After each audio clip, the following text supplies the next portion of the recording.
Hello mga dear! Welcome to another grammar lesson nga Bisaya ang explanation. I'm Teacher Maya ug ako mong tagaan karon og practice test sa subject-verb agreement. 10 items ni nga pasawayon akong answer ninyo karon. Kada item na amoy 10 seconds to choose the right verb form, singular ba or plural, para sa subject sa sentence. Sige atong sugdan.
Congratulations kay nahuman na jud nimo ang practice test. Og karon atong tan-awon kung unsay saktong mga tubag ato.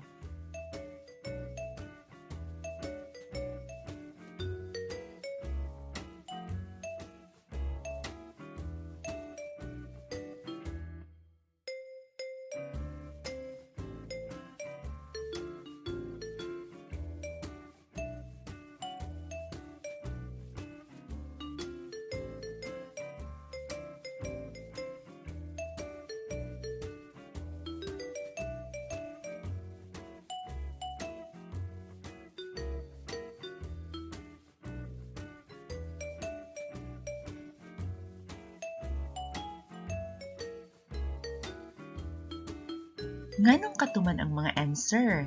Sige, akong i-explain sa inyo ha.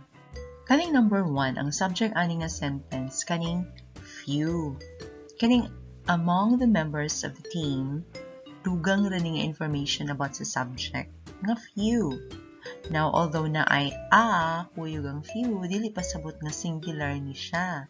Ang few kasagaran butangan na siya og only part nila na siya og only or a few to emphasize nga gamay ra jud. Ang few plural gid na ang iyahang verb nga ka-partner. Pronoun ni siya dinhi ang iyahang gi-substitutan or gi-represent nga noun ang kaning members. Gamay ra sa mga members. So dili daghan nga members, only a few. Gamay ra. More than one person, pero dili daghan. Mo na ang few. Nya, gibutan og only to emphasize nga gamay ra jud kaayo. So plural jud ang ka-partner ani niya kung siya ang subject sa sentence. So atong gamiton come kay ang plural form sa simple present nga verb kanang walay s sa tumoy. Ang number 2, indefinite pronoun nga neither ang atong subject. So, singular pud ang kapartner ani nga verb. Masabot ani, wala sa duha. Basta neither gani duha na siya, pero wala sa duha. So, kaning of the words, intervening expression ra ni siya. I-add ra ni siya og information about sa neither. Nga ang duha nga gipasabot ani kaning words. Pero dili agdan sa verb ang kaning words nga word. Kay dili nimo ang subject. Basta naa gani mga of phrase, pareha ani nga mosunod sa subject, prepositional phrase, sama ani, dili niya dun sa verb, dugang information ra na sa subject. O dinhi, ang subject mao ni ang pronoun nga neither. So, neither is. Now, take note nga kaning sentence number 3, doon na ni siya duha ka clause. Ang main clause mo ning gi-color blue na ko. One of the most interesting movies is Avatar. Kaning my sisters have seen, clause ni siya nga nag-describe about sa movies. Basta maingon nga itag clause, na siya kaugalingon nga subject o verb. So, aning clause modifier na to, kaning nga nag-describe sa movies, ang subject ani niya kaning sisters. So kay plural noun man ni kaning sisters. So mo ni siya ang partner nato sa verb kung unsa man gani ang verb form nga bagay niya kay ang kaning nga clause mo ay gipapangitaan nato og verb form. So kay plural noun man ni gamiton nila daw siya og plural form sa verb, sa helping verb. Kay have seen man ang complete verb dinhi, present perfect. So have ang atong gamiton kay plural man ang atong subject. Have is plural form sa helping verb nga has. Kay kaning main clause dinhi, one of the most interesting movies is Avatar. Ang subject ani niya is ang one. So ang iyang verb di ara si is. So ang gipangitaan gyud nato dinhi og verb form ang subject sa clause nga nag-describe sa movies. So, mo nang have ang atong ibutang. Dinipod sa number 4, ang gihisgutan dyan dinhi ang reminders sa teacher.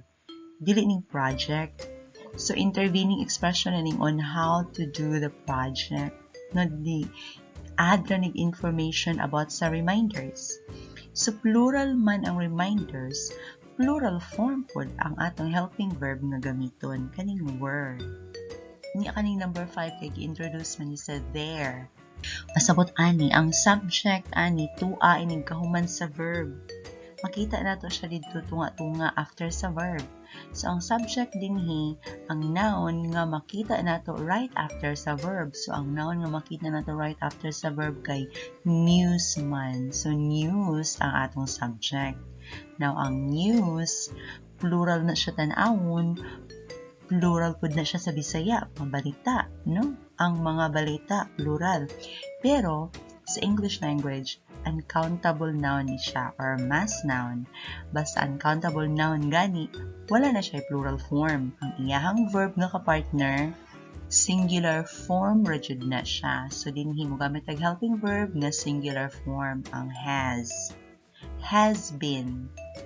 Dinipod sa number 6, bisan pag plural tanaw ng kwarta kay 50 pesos man lagi, basta currency gani ang hisgutan, no? Ang kwarta ang hisgutan, amount sa kwarta, singular ang verb form na kapartner ani niya, bisan pag moabot panig million pesos. Pero ang material nga gigamit sa kwarta mo na hisgutan, pwede na ta mo gamit og plural verb nga pang partner ana, sama sa bills kanang mga kwartang papel or coins, mga sensilyo. Pero ang amount nang gid sa kwarta, pila, dako ba siya or gamay ba siya? Singular lang gid na siya. Uncountable pod na siya. No, giihap nimo pero uncountable na siya sa English language. Bisan pag mabot ng mga milyones, basta in English. So, 50 pesos is not enough. Gusto ko 1 million nga allowance per day. Pero 1 million won. Pero kaning 50 ka estudyante, 50 students naman dyan ni, mga tao naman dyan ni nga giihap, dili na kwarta, plural dyan ni siya. So, partneran siya verb nga plural form pod.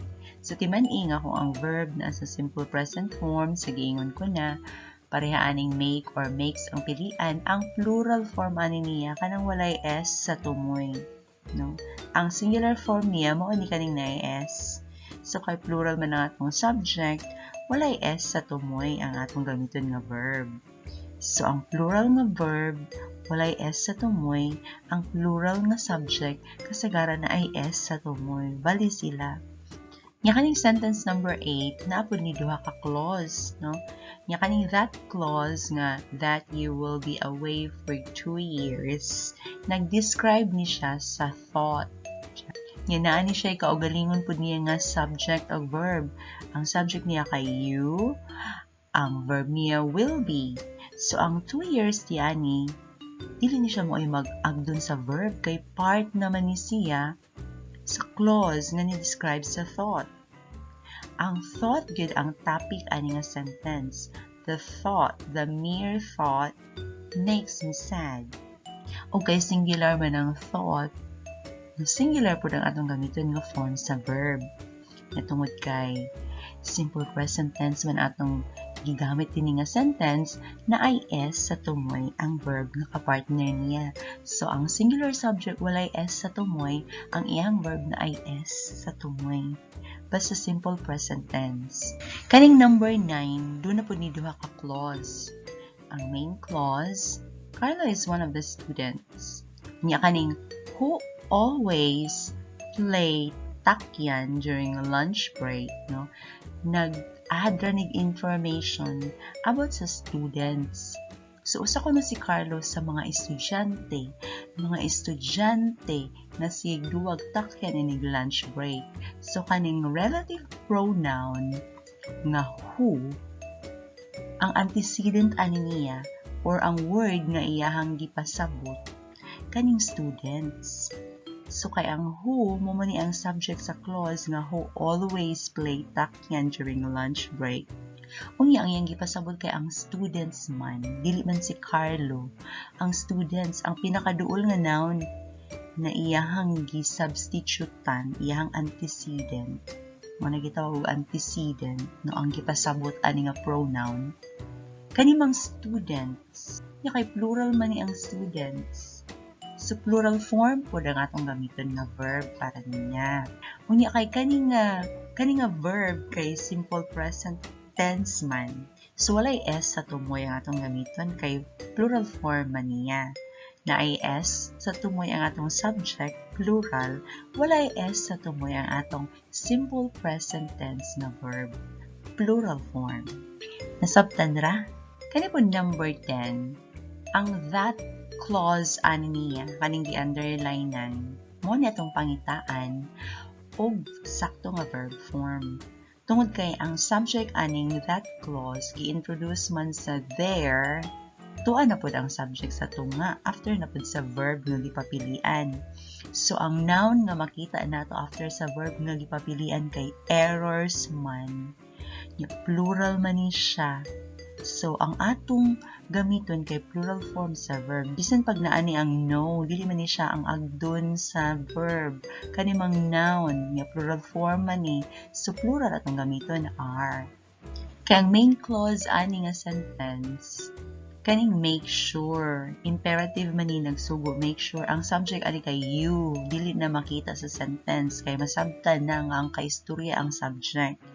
Verb niya ang make. So, kaning that clause, naghatag rin ng dugang information unsay ipa-sure. So, ang iyahang kaugalingong subject, mao ni ang errors, nga plural, so gamitan na ito linking verb nga plural form, ang are. So, I hope na amoy nakatunan aning atong practice test sa subject-verb agreement. Ug mao to ang grammar knowledge nga akong ika-share sa inyo karon. Kung naka-learn o giganahan mo ani nga video lesson, please i-share niyo sa uban para maka-learn pod sila. Please pud kog like, subscribe or follow para updated mo sa mga videos nga i-share pa nako pohon. Daghan jud kaayong salamat. Have an amazing day.